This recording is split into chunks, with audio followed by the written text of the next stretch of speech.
نن سبا دا خبره ډیره اوریدلو ته راځي.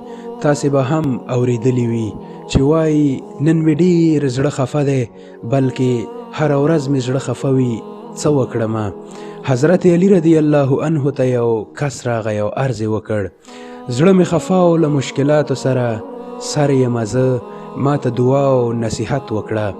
حضرت علی رضی الله عنه ورته وفرمیل، له هر څه نه مخکې د الله تعالی سره اړیکې سمې کړه او د اسمان نه ښکته شوې رسۍ ټینګه ونیسه، بیا غم مه کوه، ژوند وکړه، په الله توکل وکړه او بیا صبر وکړه، ځکه ستا د هر مشکل حل د الله سره مخکې د مخکې نه پروت وي، خو هغه ستا د صبر امتحان اخلي.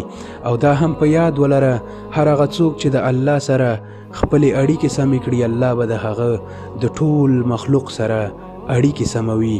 د الله تعالی سره د اړیکو سمولو دپاره د قرآن لوستل او په هغه باندې ځان پوه کول ډیر اړین دي، او دا یوازینۍ لاره ده.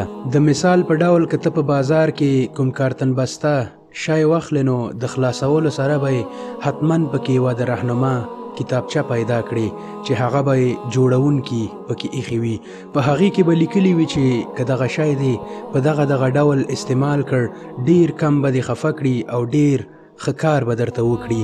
الله تعالی انسان جوړ کړی، پیدا کړی، بیا یې د رهنما کتاب هم رالیږلی او هغه کتاب قرآن دی. ځکه الله تعالی د قرآن شریف په شروع کې فرمایي، الف لام میم ذالک الکتاب لا ریب فیه هدی للمتقین. دا د الله کتاب دی او په ده کې هیڅ شک نشته او دا د پرهیزګارانو دپاره لارښوونکی دی. السلام علیکم.